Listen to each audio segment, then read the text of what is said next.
Magandang araw mga bata! Magandang araw din po! Magandang araw grade 1! Magandang araw din po! Magandang araw grade 2! Magandang araw din po! Ngayon, tatayo nga tayong lahat at sasayawin natin ang Together We Are Family.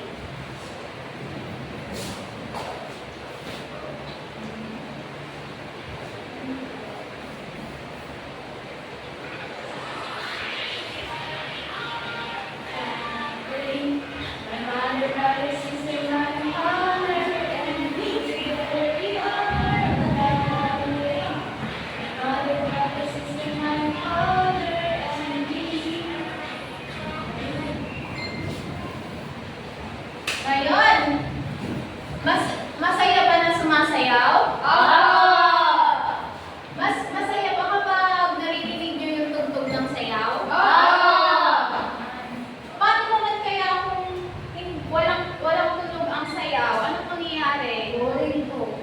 Boring? Sige nga, Maureen. Ano sa tingin mo ang mangyayari sa video kung ito ay walang tunog? Ano ma'am? Basta lang po sila pang gumagalaw lang po tapos walang mga Eh, ikaw, Sandray, masaya ba ang video kung walang tunog? Hindi po. Hindi. Ano-anong tunog ang naririnig mo sa kapaligiran, Annalyn?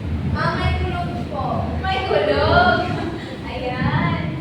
Saan kaya galing ang tunog na ito, Annalyn? Sa langit po. Sa langit. Ang galing naman ng tulog.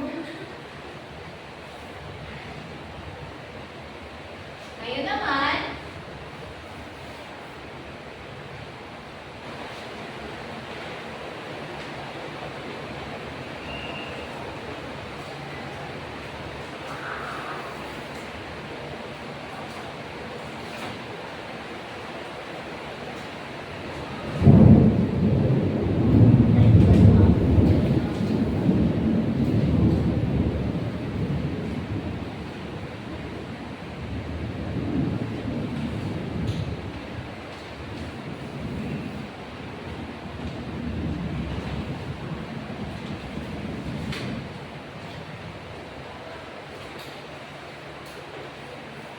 nakikita ba sa likuran? 3, 2. Opo, ma'am. Maureen, tulungan mo kasi magdikit.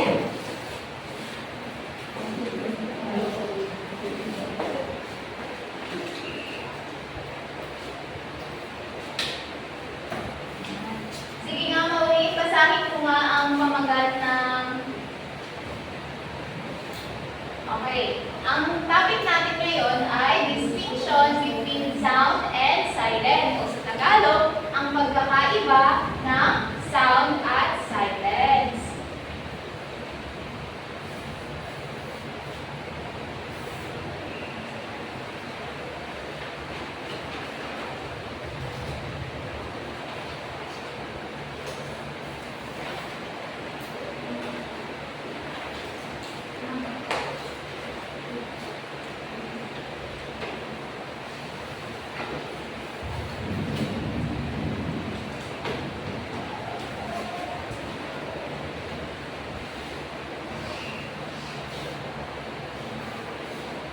Yan.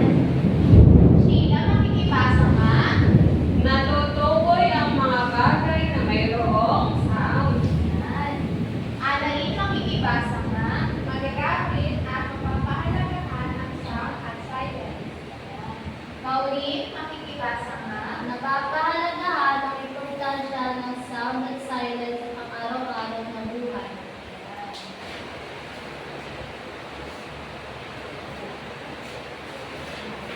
Meron na, ngayon ay papanghatin ko kayo sa tatlong pangkat. Ito ang unang pangkat, ito ang ikalawang pangkat, at ito ang ikatlong pangkat. Pero bago yan, Maureen, magbigay na nga ng paano na mga dapat gawin kapag gumagawa ng pangkatang gawain. Huwag pong maingay. Huwag maingay. Sheila, ano pa? Huwag pong malikot. Huwag malikot. Annalyn, ano pa? Sumunod po sa panuntunan. Sumunod sa panuntunan. Pero bago nyo gawin ang ating pangkatang natin na ito muna ang pamantayan.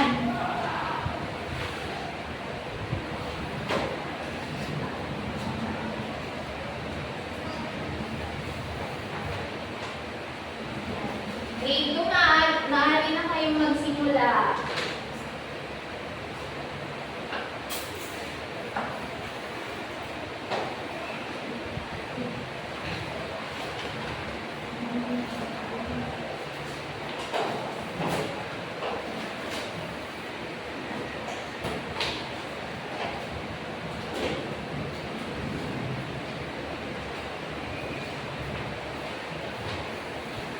Magandang umaga, grade 1. Magandang araw, grade 2.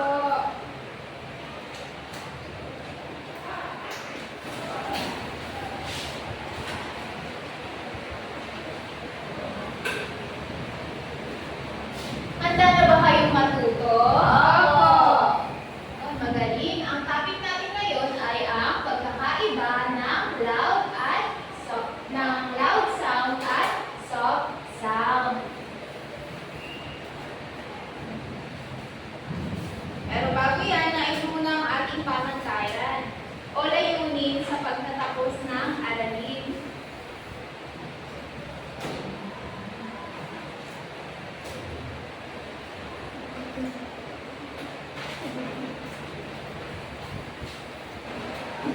Sa pagtatapos ng ating aralin, ang mga bata ay inaasahang natutukoy ang soft at loud sound. Isasagawa ang soft at loud sound, napapahalagahan ang importansya ng soft at loud sound.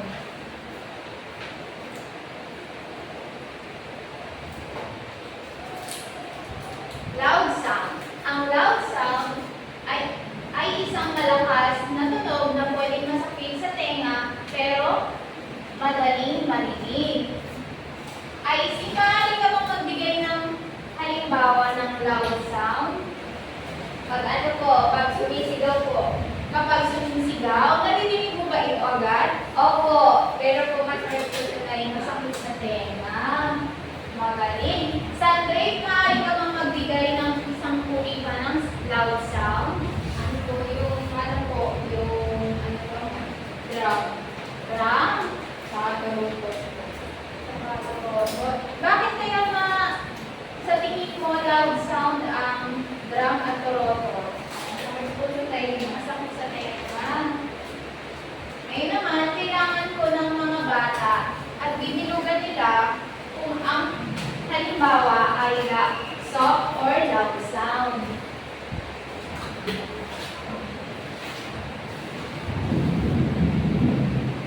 Sige nga, Sandre, sa tingin mo, alin ang loud sound dito? Motor. Yung motor, sige nga, bilugan mo. Bakit kaya loud sound ang motor? Masakit po sa tayo yung Masakit sa tenga.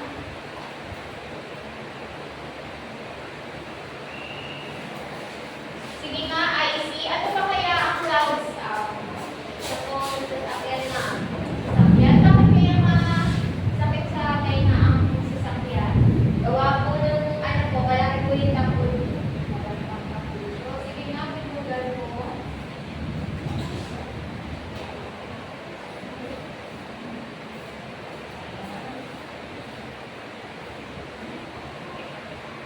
Soft sound. Ang soft sound ay isang uri ng tunog na mahina at maaaring hindi ka agad marinig.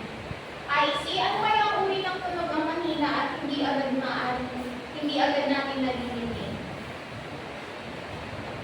Yung mga po, katulad po ng insekto. Insekto. Ano pa? Yung po pag natutulog po, Ano pa galing?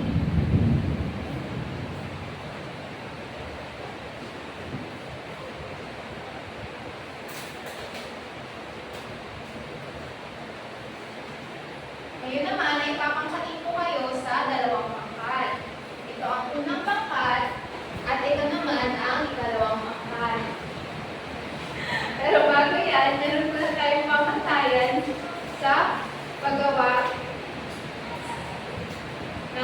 pangkatang gawain.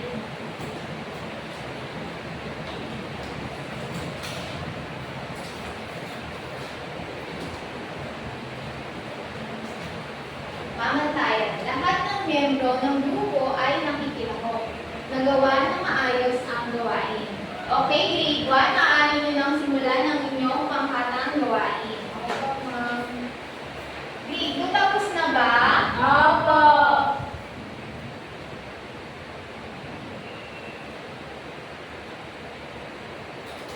Ngayon naman, ay pag-aralan natin ang sound at silence. Ang sound ay maaaring marinig kahit saan, kahit kailan. Ginagamit natin ang ating pandinig upang marinig ang mga ito.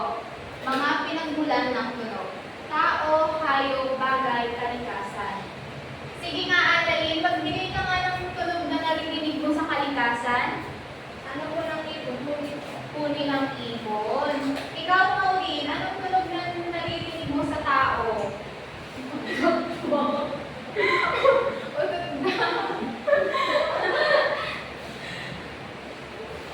Pero, meron dalawang uri ng tunog. Ito ay pleasant sound. Ang pleasant sound ay tunog. Ang tunog na ito ay banayad sa pandinig. Ito ay kadalasang mahinang tunog. Halimbawa ay piano, sabayang pag-awit, at huni ng ibon. So, ang sinabi ni Annalyn kaganina ay isang uri ng pleasant sound. Ano naman kaya ang binigay na halimbawa ni Maureen? Ito siya, ang unpleasant sound. Ang unpleasant sound ay tunog na masakit sa pandinig. Ang tunog ay kadalasan nakakairita. Ang isang halimbawa naman dito ay ang halimbawa ni Maureen na singaw. Di ba mga halimbawa? Kulog, pagtutok ng bulkan, sirena ng ambulansya. Ano naman kaya ang silence? Ang silence, ito ay ang magkawala ng tunog. Ibig sabihin ay tigil o hinto. Halimbawa ay tulog na bata o pagbabasa ng libro.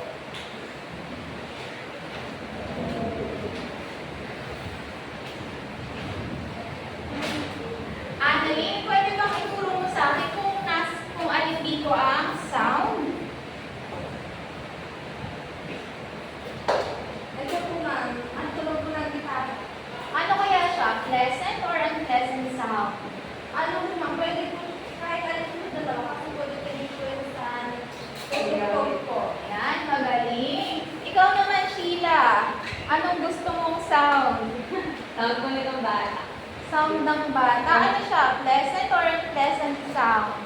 Depende rin, may bata pong nainig. May bata po rin matahimik. Kumakanta siya, sexy siya, ma'am. Baka po siya ay pleasant sound. Baka siya ay pleasant sound. Magaling.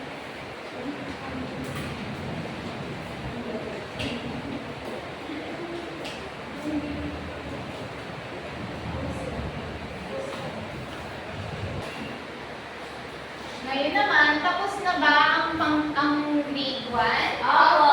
Ayan, magaling. Ngayon, meron dito si teacher, isang wheel.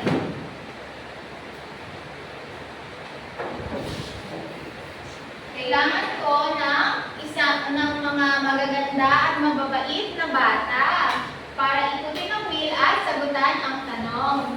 Sige nga, IC.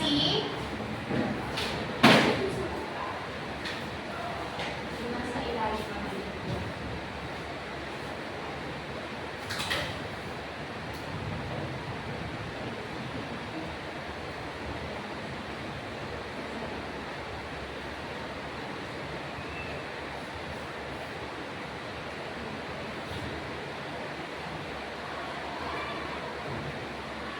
Sige nga, IC,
Magbigay ng halimbawa ng lesson sound.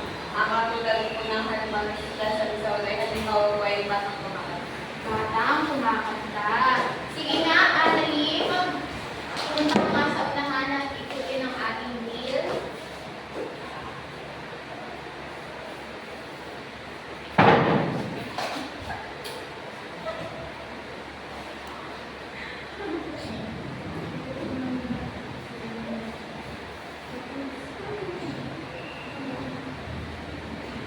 Teacher, makakasira pa si Annalyn.